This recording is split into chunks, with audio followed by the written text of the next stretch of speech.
Hello बच्चों, let's see this question and here this question से match the following.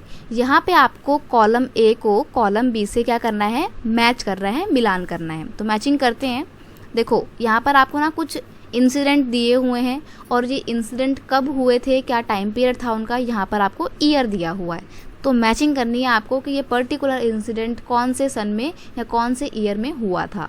Potatoes crop were destroy in Ireland. जो potato की crop थी वो Ireland में डिस्ट्रॉय हो जाती है। और ये कब होती है, ये डिस्ट्रॉय होती है 1840s के टाइम पीरियड पे। ओके तो यहाँ पर आपको 1840 से इसको मैच करना है।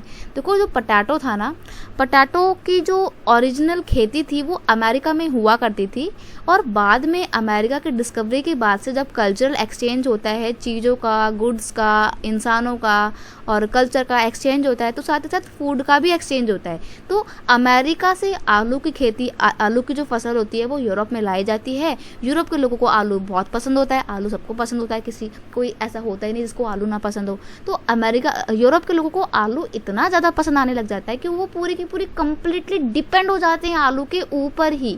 तो जब वो आलू के ऊपर डिपेंड हो जाते हैं और एक बार क्या होता है, आलू की फसल खराब हो जाती है, तो आयरलैंड में बहुत सारे लोग तो स्टारवेशन की वजह से ही मर जाते हैं। तो ये होता है 1840s के टाइम पीरियड पे। नेक्स्ट है, आपसे बोला है कि कॉर्न लॉ वॉज इम्पोज। तो कॉर्न लॉ को लेट 18th सेंचुरी में स्टैब्लिश किया गया था। क्यों किया गया था? देखो यूरोप के जो देश थे, स्पेशली अगर मैं ब्रिटेन की बात करूं, क्योंकि यूनाइटेड किंगडम में सबसे पहले कॉर्न लॉ को लगाया गया था।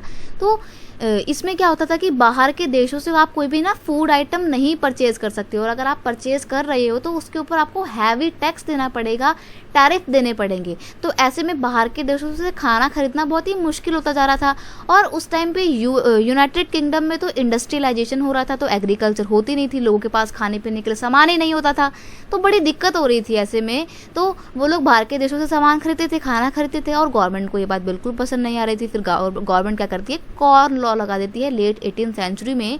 लेकिन लोग इसको जबरदस्त तरीके से अपोज करते हैं और फिर गवर्नमेंट को लोगों के आगे झुकना पड़ता है, और फाइनली क्या होता है, कॉर्न लॉ को अबॉलिश कर दिया जाता है। बाकी कॉर्न लॉ को इम्पोज कब किया गया था? लेट 18th सेंचुरी में। Global economy has taken shape. जो ग्लोबल इकोनॉमी थी उसने कब अपना शेप लेना शुरू किया? तो वो था 1890 के टाइम पीरियड में। ठीक है, 1890 के टाइम पीरियड में, यानी कि लेट 19th सेंचुरी में बहुत सारे इन्वेंशन होते हैं, जिसके बाद से पूरे वर्ल्ड का जो एक शेप था ना वो बदल जाता है।